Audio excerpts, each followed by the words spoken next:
पतित पावन भगत वशल करुणा निधान। राजान राज पीरान पीर, देवान देव साहिबे आलम सर्ब कला समरथ।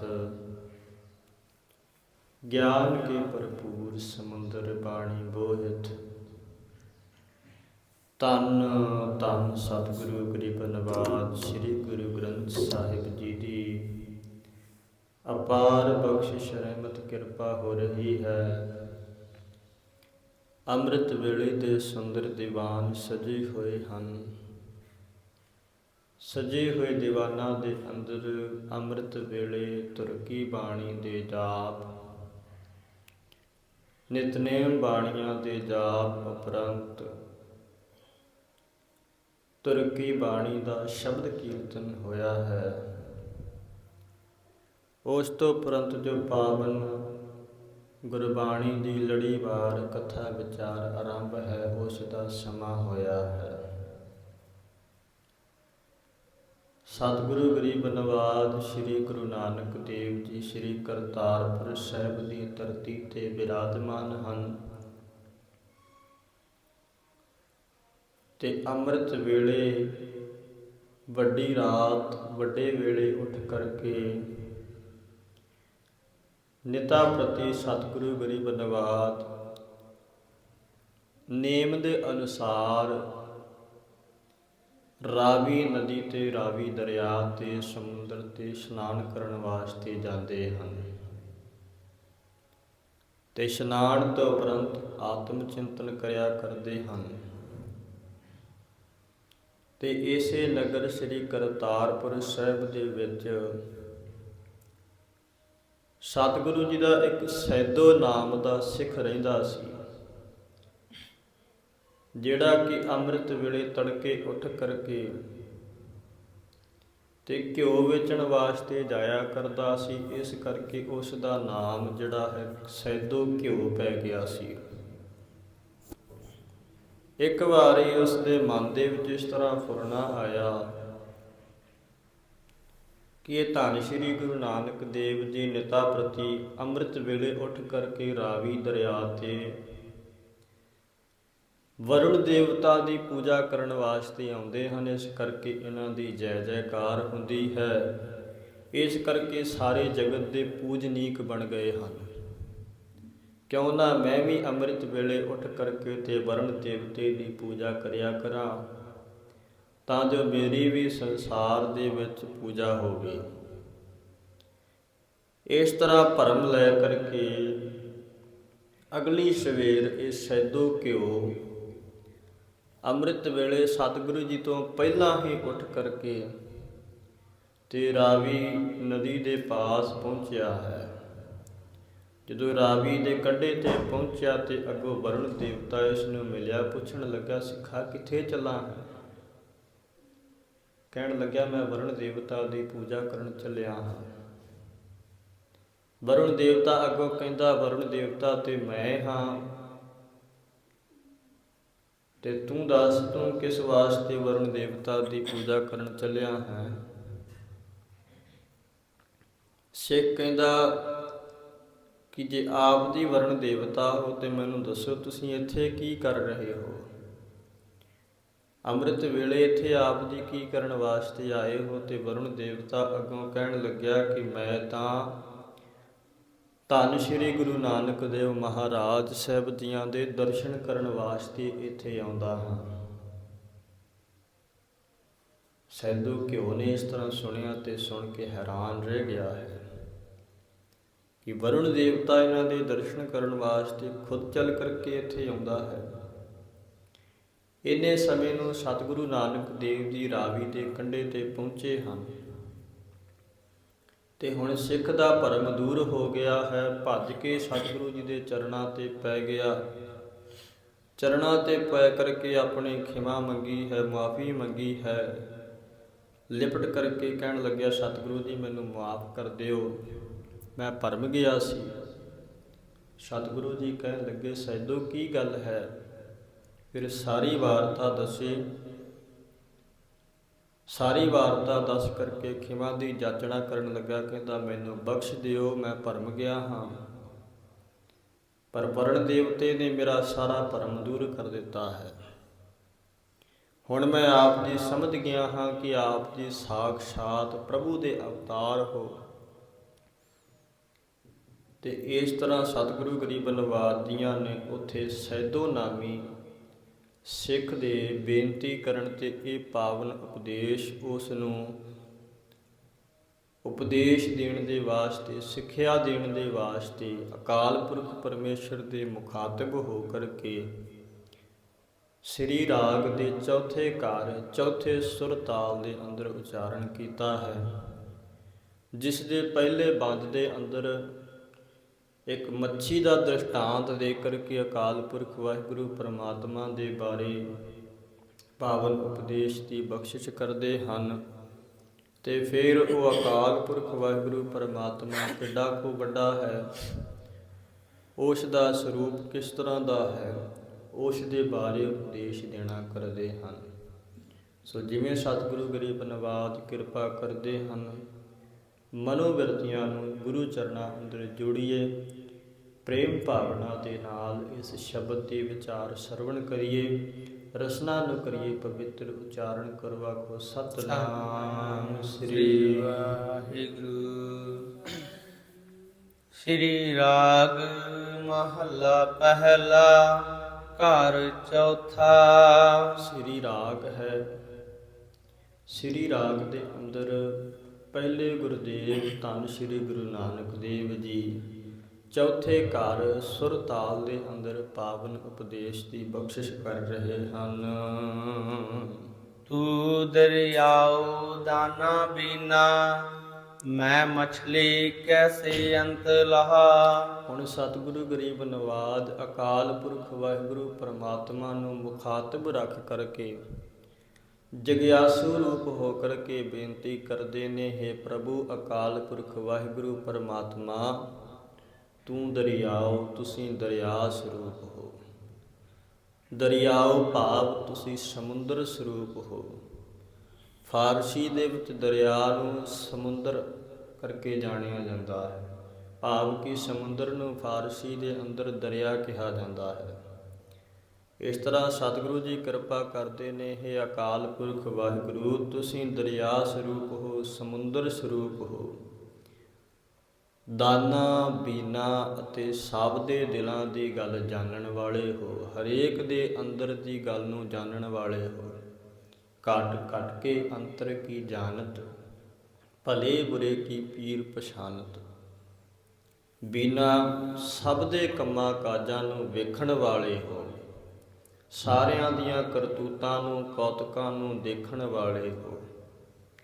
ਅਤੇ ਮੈਂ ਮਛਲੀ ਕੈਸੇ ਅੰਤ ਲਹਾ, ਮੈਂ ਤੁੱਛ ਜੀਵ, ਮਛਲੀ ਦੀ ਨਿਆਈ, ਮੱਛੀ ਦੀ ਨਿਆਈ ਬੜਾ ਤੁੱਛ ਜੀਵ ਹਾਂ।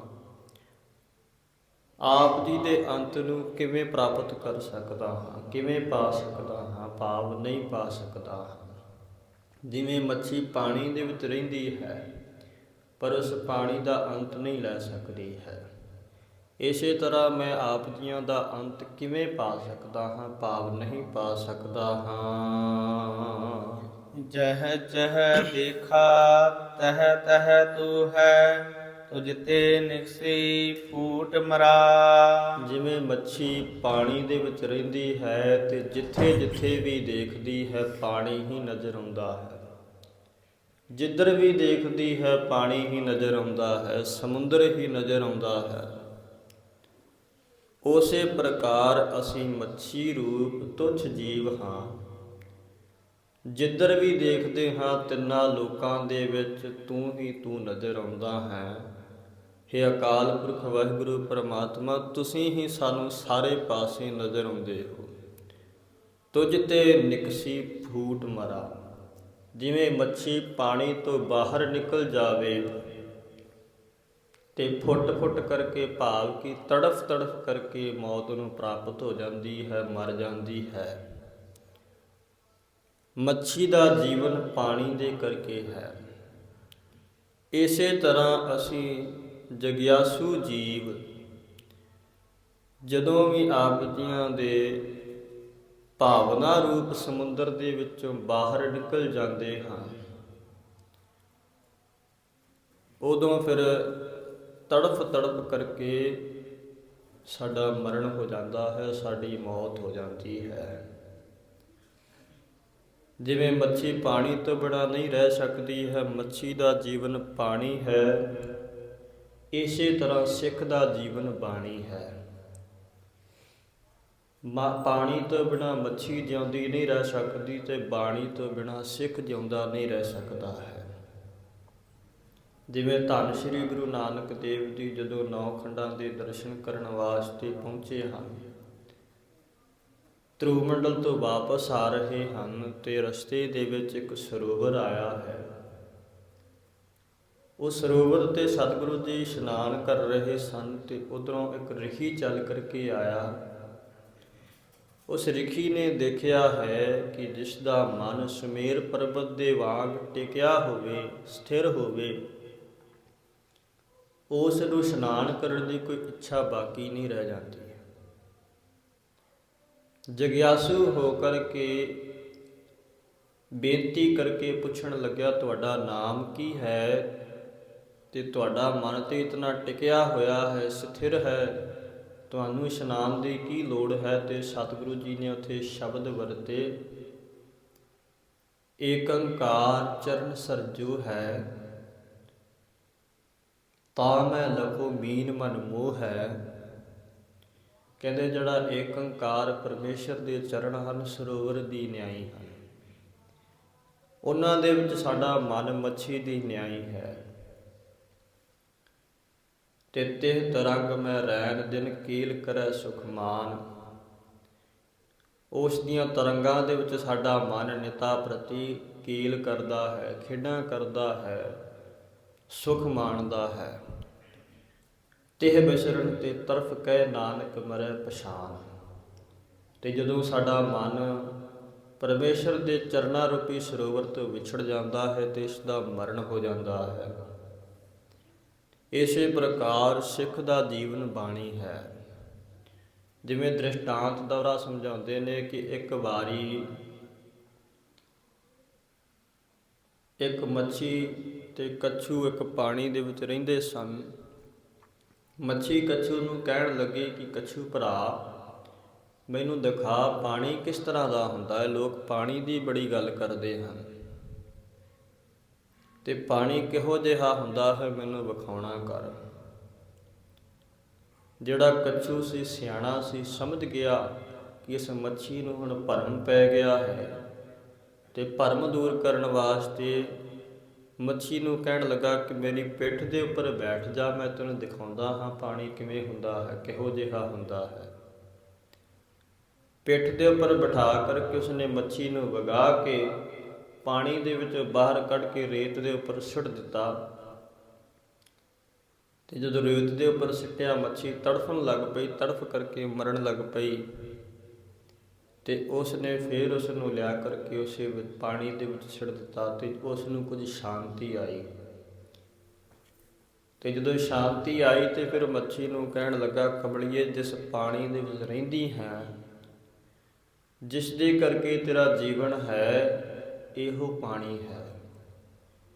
ਇਸ ਪਾਣੀ ਤੋਂ ਬਾਹਰ ਨਿਕਲ ਕਰਕੇ ਤੇ ਤੇਰਾ ਮਰਨ ਹੋ ਜਾਂਦਾ ਹੈ। ਇਹੋ ਜੀਵਨ ਤੇਰਾ ਪਾਣੀ ਹੈ। ਇਸੇ ਪ੍ਰਕਾਰ ਇਹ ਜਿਹੜਾ ਜੀਵ ਉਸ ਜੀਵਨ ਅਕਾਲ ਪੁਰਖ ਪਰਮੇਸ਼ਰ ਰੂਪ ਪ੍ਰਭੂ ਹੈ, ਉਸ ਤੋਂ ਵਿਛੜ ਕਰਕੇ ਦੂਸਰਿਆਂ ਨੂੰ ਪੁੱਛਦਾ ਫਿਰਦਾ ਹੈ ਕਿ ਪ੍ਰਭੂ ਕਿਸ ਤਰ੍ਹਾਂ ਦਾ ਹੁੰਦਾ ਹੈ। ਉਹ ਨਹੀਂ ਜਾਣਦੇ ਕਿ ਸਾਨੂੰ ਜ਼ਿੰਦਗੀ ਦੇਣ ਵਾਲਾ ਹੀ ਅਕਾਲ ਪੁਰਖ ਪਰਮੇਸ਼ਰ ਹੈ। ਸਾਡੇ ਅੰਦਰ ਚੇਤਨ ਸਰੂਪ ਹੋ ਕਰਕੇ ਬੈਠਣ ਵਾਲਾ ਹੀ ਅਕਾਲ ਪੁਰਖ ਪਰਮੇਸ਼ਰ ਹੈ। ਪਰ ਫਿਰ ਭਰਮ ਕਰਕੇ ਜਦੋਂ ਭਟਕਦੇ ਹੋਏ ਨੂੰ ਬਾਹਰ ਲੱਭਦੇ ਫਿਰਦੇ ਹਨ, ਇਹ ਭਰਮ ਪੈ ਜਾਂਦਾ ਹੈ। ਤੇ ਇਹ ਜਿਹੜਾ ਭਰਮ ਹੈ ਫਿਰ ਕੇਵਲ ਸਤਿਗੁਰੂ ਹੀ ਦੂਰ ਕਰ ਸਕਦਾ ਹੈ। ਸੱਚਾ ਗੁਰੂ ਹੀ ਇਸ ਭਰਮ ਨੂੰ ਦੂਰ ਕਰ ਸਕਦਾ ਹੈ। ਸਤਿਗੁਰੂ ਦੁਆਰਾ ਹੀ ਇਹ ਭਰਮ ਦੂਰ ਹੋਣਾ ਕਰਦਾ ਹੈ। ਇਸ ਕਰਕੇ ਸਿੱਖ ਦਾ ਜੀਵਨ ਸਤਿਗੁਰਾਂ ਦੀ ਬਾਣੀ ਉਪਦੇਸ਼ ਦੇ ਉੱਪਰ ਟਿਕਿਆ ਹੋਇਆ ਹੈ। ਸਤਿਗੁਰੂ ਜੀ ਕਿਰਪਾ ਕਰਦੇ ਨੇ, ਜਹ ਜਹ ਦੇਖਾ ਤਹ ਤਹ ਤੂੰ ਹੈ। ਇਹ ਅਕਾਲ ਪੁਰਖ ਜਿੱਥੇ ਜਿੱਥੇ ਵੀ ਅਸੀਂ ਦੇਖਦੇ ਹਾਂ, ਤੂੰ ਹੀ ਤੂੰ ਰਮਿਆ ਹੋਇਆ ਨਜ਼ਰ ਆਉਂਦਾ ਹੈ। ਤੁਝ ਤੇ ਨਿਕਸੀ ਫੂਟ ਮਰਾ, ਤੁਹਾਡੇ ਨਾਮ ਤੋਂ ਵਿਛੜ ਕਰਕੇ, ਭਾਵਨਾ ਤੋਂ ਵਿਛੜ ਕਰਕੇ ਤੇ ਸਾਡਾ ਮਰਨ ਹੋ ਜਾਂਦਾ ਹੈ।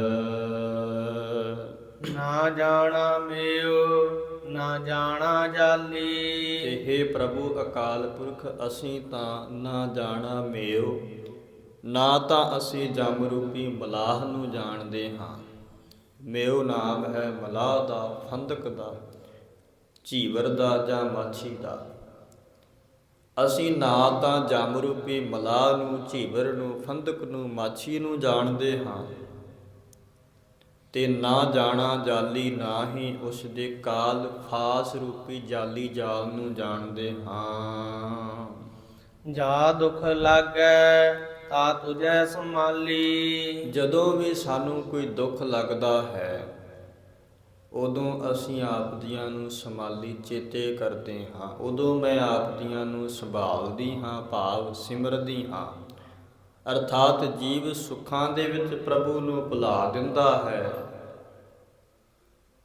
ਸੁੱਖਾਂ ਦੇ ਵਿੱਚ ਤੇ ਆਪਣੇ ਸੁੱਖਾਂ ਨੂੰ ਮਾਣਦਾ ਹੈ, ਪਰਿਵਾਰ ਸਕੇ ਸੰਬੰਧੀਆਂ ਦੇ ਨਾਲ ਵਿਚਰਦਾ ਹੈ। ਤੇ ਜਦੋਂ ਦੁੱਖ ਪੈਂਦਾ ਹੈ, ਕੋਈ ਵਿਪਤਾ ਪੈਂਦੀ ਹੈ, ਫਿਰ ਪਰਮਾਤਮਾ 'ਚ, ਫਿਰ ਪਰਮੇਸ਼ਰ, ਫਿਰ ਵਾਹਿਗੁਰੂ ਚੇਤੇ ਆ ਜਾਂਦਾ ਹੈ। ਚਲੋ ਗੁਰਦੁਆਰੇ ਚਲੀਏ, ਅਰਦਾਸ ਕਰਾ ਕੇ ਆਈਏ, ਚਲੋ ਗੁਰਦੁਆਰੇ ਚਲੀਏ, ਪਾਠ ਕਰਾ ਕੇ ਆਈਏ। ਜਦੋਂ ਸੁੱਖ ਹੁੰਦਾ ਹੈ ਉਦੋਂ ਕੋਈ ਪੁੱਛਦਾ ਨਹੀਂ ਹੈ। ਇਸ ਤਰ੍ਹਾਂ ਹੈ ਅਕਾਲ ਪੁਰਖ ਵਾਹਿਗੁਰੂ ਪਰਮਾਤਮਾ, ਅਸੀਂ ਜਦੋਂ ਵੀ ਦੁੱਖ ਲੱਗਦਾ ਹੈ ਉਦੋਂ ਆਪ ਜੀਆਂ ਨੂੰ ਚੇਤੇ ਕਰਦੇ ਹਾਂ। ਜਿਵੇਂ ਲੋਕ ਪ੍ਰਮਾਣ ਹੈ, ਦੁੱਖ ਮੈਂ ਸਿਮਰਨ ਸਭ ਕਰੈ, ਸੁਖ ਮੈਂ ਕਰੇ ਨਾ ਕੋਇ। ਜੋ ਸੁਖ ਮੈਂ ਸਿਮਰਨ ਕਰੇ ਤਾਂ ਦੁੱਖ ਕਾਹੇ ਕੋ ਹੋਏ। ਜੇ ਸੁਖ ਦੇ ਵਿੱਚ ਕੋਈ ਸਿਮਰਨ ਕਰਨਾ ਕਰੇ ਤੇ ਫਿਰ ਉਸ ਨੂੰ ਦੁੱਖ ਕਿਸ ਵਾਸਤੇ ਹੋਵੇ। ਅੱਗੂ ਦੇ ਜੇ ਤੇਤੀਆ ਤਾਂ ਕਾਇਤ ਮਿਲੈ ਸਜਾਏ, ਫਿਰ ਸਜ਼ਾ ਕਿਸ ਵਾਸਤੇ ਮਿਲੇ। ਹੁਣ ਇੱਥੇ ਅੱਗੇ ਮੱਛੀ ਦਾ ਦ੍ਰਿਸ਼ਟਾਂਤ ਇੱਥੇ ਖਤਮ ਹੁੰਦਾ ਹੈ, ਇੱਥੇ ਸਮਾਪਤ ਹੁੰਦਾ ਹੈ, ਪਹਿਲਾ ਬੰਦ ਹੈ। ਤੇ ਇਸ ਤੋਂ ਅੱਗੇ ਜਗਿਆਸੂ ਭਾਵ ਦੇ ਵਿੱਚ ਹੁਣ ਬੇਨਤੀ ਕਰਦੇ ਹਨ। ਰਹਾਉ ਵਿਸ਼ਰਾਮ ਦੇ ਕਰਕੇ ਅੱਗੇ ਬਖਸ਼ਿਸ਼ ਕਰਦੇ ਹਨ। ਤੂੰ ਭਰਪੂਰ ਜਾਣਿਆ ਮੈਂ ਦੂਰ। ਹੇ ਪਰਮੇਸ਼ਰ ਅਕਾਲ ਪੁਰਖ ਵਾਹਿਗੁਰੂ ਪਰਮਾਤਮਾ, ਤੂੰ ਤਾਂ ਹਰ ਇੱਕ ਥਾਂ ਤੇ, ਹਰ ਇੱਕ ਅਸਥਾਨ ਤੇ ਭਰਪੂਰ ਰਮਿਆ ਹੋਇਆ ਹੈ। ਜਾਣਿਆ ਮੈਂ ਦੂਰ, ਮੈਂ ਹੀ ਆਪਣੀ ਮਤ ਦੇ ਕਰਕੇ, ਆਪਣੀ ਸਿਆਣਪ ਦੇ ਕਰਕੇ ਅਕਾਲ ਪੁਰਖ ਵਾਹਿਗੁਰੂ ਪਰਮਾਤਮਾ ਤੈਨੂੰ ਆਪਣੇ ਤੋਂ ਦੂਰ ਜਾਣਿਆ ਹੋਇਆ ਕਿ ਪਰਮੇਸ਼ਰ ਮੇਰੇ ਤੋਂ ਬੜਾ ਦੂਰ ਹੈ। ਉਹ ਕਿਹੜਾ ਮੇਰੇ ਅੰਗ ਸੰਗ ਹੈ, ਮੇਰੇ ਨੇੜੇ ਦੇਖਦਾ ਹੈ ਕਿ ਮੈਂ ਕੀ ਕਰਦਾ ਹਾਂ। ਮੈਂ ਹੀ ਆਪਣੀ ਮਤ ਕਰਕੇ ਤੈਨੂੰ ਦੂਰ ਸਮਝਿਆ ਹੋਇਆ ਹੈ। ਜੋ ਕਿਛ ਕਰੀ ਸੋ ਤੀਰਹਿ ਦੂਰ।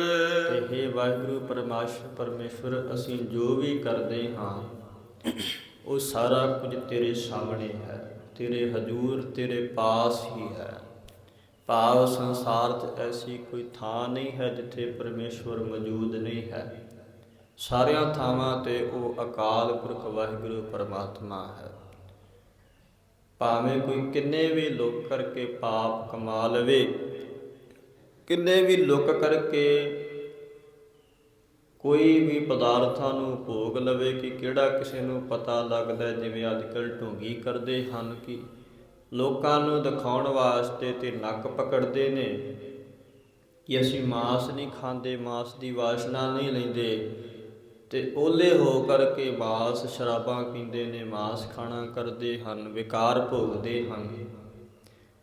ਜਿਵੇਂ ਇੱਕ ਦ੍ਰਿਸ਼ਟਾਂਤ ਆਉਂਦਾ ਹੈ, ਇੱਕ ਸਾਖੀ ਆਉਂਦੀ ਹੈ ਕਿ ਇੱਕ ਗੁਰੂ ਦੇ ਪਾਸ ਗਿਆਨ ਪ੍ਰਾਪਤੀ ਵਾਸਤੇ 2 ਚੇਲੇ ਰਹਿੰਦੇ ਸਨ। ਤੇ ਗੁਰੂ ਨੇ ਉਹਨਾਂ ਨੂੰ ਬੜੇ ਵੇਦ ਗ੍ਰੰਥ ਪੜ੍ਹਾਏ, ਬੜੇ ਸ਼ਾਸਤਰ ਪੜ੍ਹਾਏ, ਬੜੇ ਗਿਆਨ ਦੇ ਗ੍ਰੰਥ ਪੜ੍ਹਾਏ, ਗਿਆਨ ਦੇਣਾ ਕੀਤਾ। ਤੇ ਜਦੋਂ ਪਰਖ ਦਾ ਸਮਾਂ ਆਇਆ ਤੇ ਗੁਰੂ ਨੇ ਸੋਚਿਆ ਕਿ ਇਹਨਾਂ ਦੀ ਪਰਖ ਕਰ ਲਈਏ ਕਿ ਕਿਸ ਨੂੰ ਕਿੰਨਾ ਕੁ ਗਿਆਨ ਪ੍ਰਾਪਤ ਹੋਇਆ ਹੈ। ਗੁਰੂ ਨੇ ਵਿਚਾਰ ਕੀਤੀ ਕਿ ਇਹਨਾਂ ਨੂੰ ਪਰਖ ਲੈਣਾ ਚਾਹੀਦਾ ਹੈ। ਦੋਨਾਂ ਨੂੰ ਪਰਖਣ ਦੇ ਵਾਸਤੇ ਉਸ ਗੁਰੂ ਨੇ ਦੋਨਾਂ ਨੂੰ ਇੱਕ ਇੱਕ ਕਬੂਤਰ ਦਿੱਤਾ ਤੇ ਕਹਿਣ ਲੱਗਾ, ਸ਼ਿਸ਼ਿਓ, ਅੱਜ ਮੇਰਾ ਕਬੂਤਰ ਦਾ ਮਾਂਸ ਖਾਣ ਦਾ ਬੜਾ ਮਨ ਹੈ। ਤੇ ਆਪਾਂ ਧਰਮੀ ਲੋਕ ਹਾਂ, ਜੇ ਸ਼ਰੇਆਮ ਮਾਂਸ ਖਾਵਾਂਗੇ ਤੇ ਲੋਕ ਕੀ ਕਹਿਣਗੇ? ਲੋਕ ਮਾੜਾ ਚੰਗਾ ਬੋਲਣਗੇ। ਜਿਵੇਂ ਅੱਜ ਕੱਲ੍ਹ ਢੋਂਗੀ ਕਰਦੇ ਹਨ ਕਿ ਪਰਦੇ ਪਿੱਛੇ ਹੋ ਕਰਕੇ ਅਨੇਕ ਵਿਕਾਰ ਕਮਾਉਂਦੇ ਹਨ।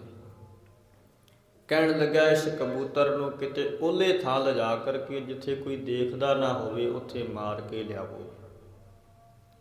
ਦੋਨਾਂ ਨੂੰ ਇੱਕ ਇੱਕ ਕਬੂਤਰ ਦਿੱਤਾ ਹੈ। ਜਿਹੜਾ ਪਹਿਲਾ ਵਿਅਕਤੀ ਸੀ, ਪਹਿਲਾ ਚੇਲਾ ਸੀ, ਨਗਰ ਤੋਂ, ਆਸ਼ਰਮ ਤੋਂ ਕੁਝ ਦੂਰ ਗਿਆ ਹੈ ਤੇ ਕਿਤੇ ਸੁਨਸਾਨ ਥਾਂ ਤੇ ਜਾ ਕਰਕੇ ਕਬੂਤਰ ਦੀ ਧੌਣ ਮਰੋੜ ਕਰਕੇ ਲੈ ਆਇਆ।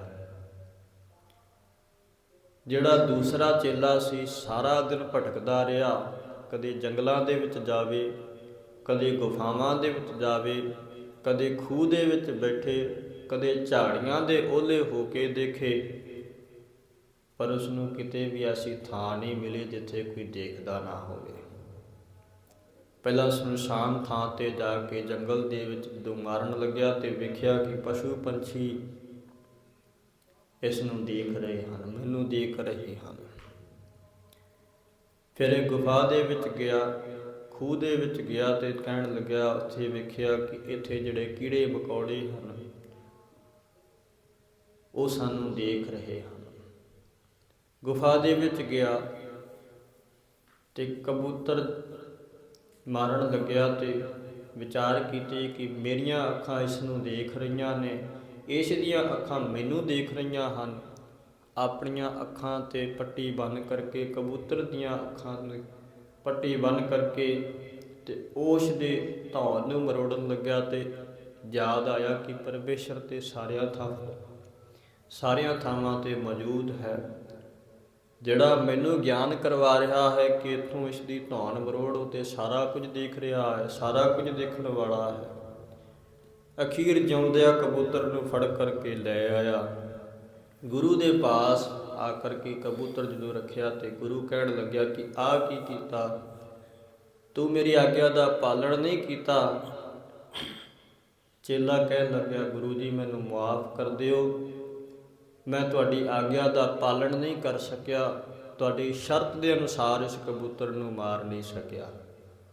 ਗੁਰੂ ਕਹਿਣ ਲੱਗਿਆ, ਮੈਂ ਕੁਝ ਸਮਝਿਆ ਨਹੀਂ। ਕਹਿੰਦਾ, ਐਸੀ ਕੋਈ ਥਾਂ ਨਹੀਂ ਮਿਲੀ ਜਿੱਥੇ ਕੋਈ ਮੈਨੂੰ ਦੇਖਦਾ ਨਾ ਹੋਵੇ। ਅਕਾਲ ਪੁਰਖ ਪਰਮੇਸ਼ਰ ਤੇ ਸਾਰਿਆਂ ਥਾਵਾਂ ਤੇ ਰਮਿਆ ਹੋਇਆ ਹੈ, ਸਾਰਿਆਂ ਥਾਵਾਂ ਤੇ ਦੇਖਦਾ ਹੈ। ਜਦੋਂ ਇਸ ਤਰ੍ਹਾਂ ਕਿਹਾ ਤੇ ਗੁਰੂ ਨੇ ਘੁੱਟ ਕਰਕੇ ਉਸ ਨੂੰ ਸੀਨੇ ਦੇ ਨਾਲ ਲਾਇਆ ਤੇ ਕਹਿਣ ਲੱਗਿਆ, ਤੂੰ ਮੇਰੀ ਕਸਵੱਟੀ ਤੇ ਖਰਾ ਉਤਰਿਆ ਹੈ। ਜੋ ਕੁਝ ਮੈਂ ਤੁਹਾਨੂੰ ਪੜ੍ਹਾਇਆ ਸੀ ਕਿ ਅਕਾਲ ਪੁਰਖ ਪਰਮੇਸ਼ਰ ਸਾਰਿਆਂ ਥਾਵਾਂ ਤੇ ਰਮਿਆ ਹੋਇਆ ਹੈ, ਤੂੰ ਉਸ ਕਸਵੱਟੀ ਤੇ ਖਰਾ ਉਤਰਿਆ ਹੈ, ਉਸ ਗਿਆਨ ਨੂੰ ਹਿਰਦੇ ਦੇ ਵਿੱਚ ਵਸਾਇਆ ਹੈ। ਭਾਵ ਕਿ ਉਸ ਅਕਾਲ ਪੁਰਖ ਵਾਹਿਗੁਰੂ ਪਰਮਾਤਮਾ ਤੋਂ ਕੁਝ ਵੀ ਗੁੱਝਾ ਰਹਿਣ ਵਾਲਾ ਨਹੀਂ, ਸਾਰਾ ਕੁਝ ਉਸ ਅਕਾਲ ਪੁਰਖ ਵਾਹਿਗੁਰੂ ਪਰਮੇਸ਼ਰ ਦੇ ਹਜ਼ੂਰ ਹੈ। ਇੱਥੇ ਬੜੇ ਲੁਕ ਛਿਪ ਕੇ ਵਿਕਾਰ ਕਮਾਉਂਦੇ ਨੇ, ਪਾਪ ਕਮਾਉਂਦੇ ਹਨ, ਪਰ ਜਦੋਂ ਕਿ ਧਰਮਰਾਜੇ ਦੀ ਕਚਹਿਰੀ ਦੇ ਵਿੱਚ ਜਾਣਗੇ, ਵਹੀ ਕੱਢ ਕੇ ਦੇਖਣਗੇ ਤੇ ਸਾਰਾ ਕੁਝ ਉੱਥੇ ਸਾਹਮਣੇ ਲਿਖਿਆ ਹੈ ਕਿ ਫਲਾਣੇ ਥਾਂ ਤੇ ਤੂੰ ਫਲਾਣੇ ਦਾ ਹੱਕ ਲੈ ਕਰਕੇ ਖਾਧਾ ਹੈ, ਫਲਾਣੇ ਦਾ ਤੇ ਫਲਾਣੇ ਦੇ ਨਾਲ ਬੁਰਾ ਕੀਤਾ ਹੈ, ਫਲਾਣੇ ਥਾਂ ਤੇ ਫਲਾਣਾ ਮਾਂਸ ਖਾਧਾ ਹੈ, ਫਲਾਣਾ ਪਾਪ ਕੀਤਾ ਹੈ। ਉੱਥੇ ਫਿਰ ਮੁਨਕਰ ਨਹੀਂ ਹੋ ਪਾਵੇਗਾ, ਮੁਕਰ ਨਹੀਂ ਪਾਵੇਗਾ। ਜੋ ਕੁਝ ਵੀ ਜੀਵ ਕਰਦਾ ਹੈ, ਸਾਰਾ ਕੁਝ ਉਸ ਅਕਾਲ ਪੁਰਖ ਵਾਹਿਗੁਰੂ ਪਰਮੇਸ਼ਰ ਦੇ ਹਜ਼ੂਰ ਹੈ। ਤੂੰ ਦੇਖਹਿ ਹਉ ਮੁਕਰ ਪਾਉ। ਸਤਿਗੁਰੂ ਜੀ ਕਿਰਪਾ ਕਰਦੇ ਹਨ। ਹੇ ਅਕਾਲ ਪੁਰਖ ਵਾਹਿਗੁਰੂ, ਤੂੰ ਮੇਰੀਆਂ ਸਾਰੀਆਂ ਕਰਤੂਤਾਂ ਨੂੰ ਵੇਖਦਾ ਹੈ, ਪਰ ਮੈਂ ਮੁਨਕਰ ਹੋ ਪੈਂਦਾ ਹਾਂ, ਮੁੱਕਰ ਜਾਂਦਾ ਹਾਂ ਕਿ ਮੈਂ ਪਾਪ ਕੀਤਾ ਹੀ ਨਹੀਂ, ਮੇਰੀ ਗਲਤੀ ਨਹੀਂ ਹੈ। ਜਿਵੇਂ ਜੀਵ ਸੰਸਾਰ ਦੇ ਵਿੱਚ ਮੁੱਕਰ ਜਾਂਦਾ ਹੈ ਕਿ ਮੈਂ ਤੇ ਕਾਰਜ ਕੀਤਾ ਹੀ ਨਹੀਂ, ਮੈਂ ਤੇ ਫਲਾਣੇ ਤੋਂ ਧਨ ਲਿਆ ਹੀ ਨਹੀਂ, ਪਾਪ ਕੀਤਾ ਹੀ ਨਹੀਂ ਹੈ। ਪਰ ਜਦੋਂ ਅੱਗੇ ਦਰਗਾਹ ਦੇ ਵਿੱਚ ਲੇਖਾ ਹੋਵੇਗਾ ਤੇ ਉਥੇ ਤੇਰੇ ਦਰ ਤੇ ਕਿਵੇਂ ਮੁਕਰਾਂਗਾ, ਕਿਉਂਕਿ ਉਥੇ ਤਾਂ ਸੱਚ ਦਾ ਨਿਬੇੜਾ ਹੋਣਾ ਹੈ। ਉਥੇ ਸੱਚੇ ਹੀ ਸੱਚ ਨਿਬੜੈ, ਚੁਣ ਵੱਖ ਕੱਢੇ ਜੋ ਜਮਾਲਿਆ, ਥਾਓ ਨਾ ਪਾਏ ਨ ਕੂੜਿਆਰ, ਮੋਹ ਕਾਲੇ ਦੋਜਕ ਚਾਲਿਆ। ਉਥੇ ਤੇ ਸੱਚ ਦਾ ਨਿਬੇੜਾ ਹੋਣਾ ਹੈ, ਉਥੇ ਕਿਵੇਂ ਮੁਨਕਰ ਹੋ ਪਾਵਾਂਗਾ, ਭਾਵ ਨਹੀਂ ਹੋ ਪਾਵਾਂਗਾ। ਤੇਰੇ ਕੰਮ ਨਾ ਤੇਰੇ ਨਾਏ। ਹੇ ਮਾਲਕ, ਮੈਂ ਨਾ ਤਾਂ ਤੇਰੇ ਕੰਮ ਆਉਣ ਵਾਲਾ ਬਣ ਸਕਿਆ ਤੇ ਨਾ ਹੀ ਤੇਰਾ ਨਾਮ ਜਪਿਆ, ਭਾਵ ਗੁਰੂ ਦੀ ਟਹਿਲ ਸੇਵਾ ਕੀਤੀ, ਨਾ ਹੀ ਕੋਈ ਪੁੰਨ ਰੂਪੀ ਨਿਸ਼ਕਾਮ ਕਰਮ ਕੀਤੇ ਹਨ ਤੇ ਨਾ ਹੀ ਕੋਈ ਸਿਮਰਨ ਕਰਨਾ ਕੀਤਾ ਹੈ। ਜੀਤਾ ਦੇਹ ਤੀਤਾ ਹੋ ਖਾਉ। ਇਹ ਅਕਾਲ ਪੁਰਖ ਵਾਹਿਗੁਰੂ, ਜਿੰਨਾ ਕੁ ਤੁਸੀਂ ਪ੍ਰਾਲਬਧ ਅਨੁਸਾਰ ਮੈਨੂੰ ਦੇ ਦਿੰਦੇ ਹੋ, ਉਹਨਾਂ ਕੁ ਪਦਾਰਥ ਛਕ ਲੈਂਦਾ ਹਾਂ, ਉਹਨੇ ਕੁ ਪਦਾਰਥਾਂ ਨੂੰ ਛਕ ਲੈਣਾ ਕਰਦਾ ਹਾਂ। ਪਰੰਤੂ ਜਿਹੜਾ ਅੱਗੇ ਜਿਵੇਂ ਸਤਿਗੁਰੂ ਜੀ ਦਾ ਬਚਨ ਹੈ ਕਿ ਅਨੇਕਾਂ ਸੁਖ ਦੇ ਵਾਸਤੇ ਯਤਨ ਕੀਤੇ, ਪਰੰਤੂ ਜਿਹੜਾ ਅਨੇਕ ਅੱਗੇ ਜਾ ਕਰਕੇ ਦਰਗਾਹ ਦੇ ਵਿੱਚ ਦੁੱਖ ਪ੍ਰਾਪਤ ਹੋਣਾ ਹੈ, ਉਸ ਦੇ ਵਾਸਤੇ ਕੋਈ ਯਤਨ ਨਹੀਂ ਕੀਤਾ, ਭਾਵ ਕੋਈ ਭਜਨ ਬੰਦਗੀ ਨਹੀਂ ਕੀਤੀ, ਕੋਈ ਕਮਾਈ ਨਹੀਂ ਕੀਤੀ ਹੈ। ਪ੍ਰਾਲਬਧ ਅਨੁਸਾਰ ਭੋਜਨ ਛਕ ਕੇ ਤੇ ਆਪਣਾ ਜੀਵਨ ਬਤੀਤ ਕਰੀ ਜਾਂਦੇ ਹਾਂ। ਬਿਆਦਰ ਨਾਹੀ ਕੈਦਰ ਜਾਓ। ਹੇ ਵਾਹਿਗੁਰੂ ਪਰਮਾਤਮਾ, ਕਿਉਂਕਿ ਸਾਡੇ ਪਾਸ ਦੂਜਾ ਕੋਈ ਦਰਵਾਜ਼ਾ ਨਹੀਂ ਹੈ, ਦੂਜਾ ਕੋਈ ਥਾਂ ਨਹੀਂ ਹੈ, ਕਿਸ ਦੇ ਦਰ ਤੇ ਜਾਣਾ ਕਰੀਏ, ਕਿਹੜੇ ਦਰ ਦੇ ਉੱਪਰ ਜਾਣਾ ਕਰੀਏ। ਤੇਰੇ ਤੋਂ ਬਿਨਾ ਮੇਰਾ ਕੋਈ ਹੋਰ ਹੈ ਹੀ ਨਹੀਂ। ਨਾਨਕ ਏਕ ਕਹਿ ਅਰਦਾਸ। ਹੇ ਸਤਿਗੁਰੂ ਸ੍ਰੀ ਗੁਰੂ ਨਾਨਕ ਦੇਵ ਮਹਾਰਾਜ ਕਿਰਪਾ ਕਰਦੇ ਹਨ ਕਿ ਹੇ ਸੱਚੇ ਪਾਤਸ਼ਾਹ, ਏਕ ਕਹੇ ਅਰਦਾਸ, ਮੈਂ ਤੁਹਾਡੇ ਅੱਗੇ ਇੱਕ ਅਰਦਾਸ ਕਰਦਾ ਹਾਂ, ਇੱਕ ਬੇਨਤੀ ਕਰਦਾ ਹਾਂ, ਇੱਕ ਜੋਦੜੀ ਕਰਦਾ ਹਾਂ। ਜੀਉ ਪਿੰਡ ਸਭ ਤੇਰੇ ਪਾਸ। ਹੇ ਵਾਹਿਗੁਰੂ ਪਰਮਾਤਮਾ, ਮੇਰਾ ਜੀਉ ਸੂਖਮ ਸਰੀਰ, ਪਿੰਡ ਅਸਥੂਲ ਸਰੀਰ, ਸਭ ਤੇਰੇ ਪਾਸ, ਸਭ ਕੁਝ ਤੇਰਾ ਤੁਹਾਡੇ ਕੋਲ ਹੀ ਹੈ। ਸਾਰਾ ਕੁਝ ਤੁਹਾਨੂੰ ਅਰਪਣ ਕੀਤਾ ਹੋਇਆ ਹੈ, ਭਾਵ ਮੈਂ ਅਹੰ ਭਾਵ ਤੋਂ ਮੁਕਤ ਹੋ ਕੇ ਰਹਿਣਾ ਕਰਾਂ। ਤਨ ਮਨ ਧਨ ਸਾਰਾ ਕੁਝ ਆਪ ਜੀ ਨੂੰ ਅਰਪਣ ਕਰਕੇ ਤੇ ਆਪ ਜੀ ਦਾ ਹੋ ਕਰਕੇ ਰਹਿਣਾ ਕਰਾਂ। ਇਸ ਤਰ੍ਹਾਂ ਦੀ ਮੇਰੇ ਉੱਪਰ ਬਖਸ਼ਿਸ਼ ਕਰ ਦਿਓ, ਰਹਿਮ ਕਰ ਦੇਣਾ ਕਰੋ। ਆਪੇ ਨੇੜੇ ਦੂਰ ਆਪੇ ਹੀ, ਆਪੇ ਮੰਝ ਮਿਆਨੋ। ਹੇ ਵਾਹਿਗੁਰੂ ਪਰਮਾਤਮਾ, ਤੁਸੀਂ ਆਪ ਹੀ ਗੁਰਮੁਖਾਂ ਦੇ ਨੇੜੇ ਹੋ, ਦੂਰ ਆਪੇ ਹੀ, ਫਿਰ ਆਪ ਹੀ ਮਨਮੁਖਾਂ ਤੋਂ ਦੂਰ ਹੋ ਤੇ ਆਪੇ ਮੰਝ ਮਿਆਨੋ। ਜਿਹੜੇ ਬ੍ਰਹਮ ਗਿਆਨੀ ਬ੍ਰਹਮ ਵੇਤੇ ਹਨ, ਆਪ ਹੀ ਉਹਨਾਂ ਦੇ ਹਿਰਦਿਆਂ ਦੇ ਵਿੱਚ ਵਾਸਾ ਕਰਨ ਵਾਲੇ ਹੋ, ਉਹਨਾਂ ਦੇ ਹਿਰਦਿਆਂ ਦੇ ਵਿੱਚ ਰਹਿਣ ਵਾਲੇ ਹੋ। ਜਿਵੇਂ ਭਗਤ ਰਵਿਦਾਸ ਜੀ ਕਿਰਪਾ ਕਰਦੇ ਨੇ, ਕਹਿ ਰਵਿਦਾਸ ਹਾਥ ਪੈ ਨੀਰੈ ਸਹਜੇ ਹੋਏ ਸੋ ਹੋਈ, ਭਾਵ ਕਿ ਇਹ ਤਿੰਨ ਦਰਜੇ ਹਨ। ਗੁਰਮੁਖਾਂ ਦੇ ਨੇੜੇ ਹੋ, ਜਿਨ੍ਹਾਂ ਗੁਰਮੁਖਾਂ ਅੰਦਰ ਗਿਆਨ ਹੈ ਉਹਨਾਂ ਦੇ ਨੇੜੇ ਹੋ। ਜਿਹੜੇ ਅਗਿਆਨੀ ਬੇਮੁਖ ਮਨਮੁਖ ਪੁਰਸ਼ ਹਨ ਉਹਨਾਂ ਤੋਂ ਦੂਰ ਹੋ, ਤੇ ਜਿਹੜੇ ਜਗਿਆਸੂ ਬ੍ਰਹਮ ਗਿਆਨੀ ਬ੍ਰਹਮ ਵੇਤੇ ਤਤ ਵੇਤੇ ਹਨ ਉਹਨਾਂ ਦੇ ਅੰਦਰ ਵਾਸਾ ਕਰਦੇ ਹੋ। ਆਪੇ ਵੇਖੈ ਸੁਣੇ ਆਪੇ ਹੀ, ਕੁਦਰਤ ਕਰੇ ਜਹਾਨੋ। ਹੇ ਵਾਹਿਗੁਰੂ, ਆਪ ਹੀ ਤੂੰ ਤਤ ਵੇਤਾ ਹੋ ਕਰਕੇ ਆਤਮ ਸਰੂਪ ਨੂੰ ਵੇਖਣ ਵਾਲਾ ਹੈ। ਸੁਣੇ ਆਪੇ ਹੀ, ਫਿਰ ਆਪ ਹੀ ਆਵਾਜ਼ ਦੇ ਕਰਕੇ ਆਵਾਜ਼ ਨੂੰ ਸੁਣਨ ਵਾਲਾ ਹੈ ਤੇ ਆਪ ਹੀ ਕੁਦਰਤ ਕਰੇ ਜਹਾਨੋ। ਆਪ ਹੀ ਸਾਰੀ ਕੁਦਰਤ ਸ਼ਕਤੀ ਦੇ ਨਾਲ ਸਾਰੇ ਸੰਸਾਰ ਨੂੰ ਪੈਦਾ ਕਰਨ ਵਾਲਾ ਹੈ। ਆਪ ਹੀ ਸਾਰੀ ਸ੍ਰਿਸ਼ਟੀ ਦੀ ਰਚਨਾ ਕਰਨ ਵਾਲਾ ਹੈ। ਜੋਤਿ ਸੁਭਾਵੈ ਨਾਨਕਾ, ਹੁਕਮ ਸੋਈ ਪਰਵਾਨੋ। ਸਤਿਗੁਰੂ ਗਰੀਬ ਨਵਾਜ ਸ੍ਰੀ ਗੁਰੂ ਨਾਨਕ ਦੇਵ ਜੀ ਪਾਵਨ ਸ਼ਬਦ ਦੀ ਸਮਾਪਤੀ ਕਰਦਿਆਂ ਬਖਸ਼ਿਸ਼ ਕਰਦੇ ਹਨ ਕਿ ਇਸ ਲਈ ਅਸੀਂ ਤਾਂ ਜਗਿਆਸੂ ਜਨ ਹਾਂ। ਇੱਥੇ ਇਹੋ ਕਹਿੰਦੇ ਹਾਂ ਕਿ ਇਹ ਭਾਈ ਜੋ ਤਿਸ ਭਾਵੈ, ਜੋ ਉਸ ਵਾਹਿਗੁਰੂ ਪਰਮੇਸ਼ਰ ਨੂੰ, ਅਕਾਲ ਪੁਰਖ ਨੂੰ ਪਾਉਂਦਾ ਹੈ, ਚੰਗਾ ਲੱਗਦਾ ਹੈ। ਹੁਕਮ ਸੋਈ ਪਰਵਾਨੋ, ਉਹੀ ਹੁਕਮ ਸਾਨੂੰ ਪ੍ਰਵਾਨ ਨਹੀਂ ਕਹੈ। ਉਹੀ ਅਕਾਲ ਪੁਰਖ ਵਾਹਿਗੁਰੂ ਪਰਮੇਸ਼ਰ ਦਾ ਭਾਣਾ ਸਾਨੂੰ ਚੰਗਾ ਲੱਗਦਾ ਹੈ, ਤੇ ਉਸ ਹੁਕਮ ਦੇ ਅੰਦਰ ਚੱਲ ਕਰਕੇ ਰਹਿਣਾ ਕਰੀਏ, ਹੁਕਮ ਦੇ ਅੰਦਰ, ਭਾਣੇ ਦੇ ਅੰਦਰ ਚੱਲਣਾ ਕਰੀਏ, ਤੇ ਸਾਡਾ ਇਹ ਜਿਹੜਾ ਜੀਵਨ ਹੈ ਇਹ ਸਫਲ ਹੋ ਸਕਦਾ ਹੈ। ਇਹ ਸਾਡੇ ਜਿਹੜਾ ਜੀਵਨ ਦਾ ਕਾਰਨ ਹੈ, ਜਿਹੜਾ ਕਾਰਨ ਹੈ, ਭਈ ਪ੍ਰਾਪਤ ਮਾਨੁਖ ਦੇਹੁਰੀਆ ਗੋਬਿੰਦ ਮਿਲਣ ਕੀ, ਇਹ ਤੇਰੀ ਬਰੀਆ ਅਵਰ ਕਾਜ ਤੇਰਾ ਕਿਤੇ ਨ ਕਾਮ ਮਿਲ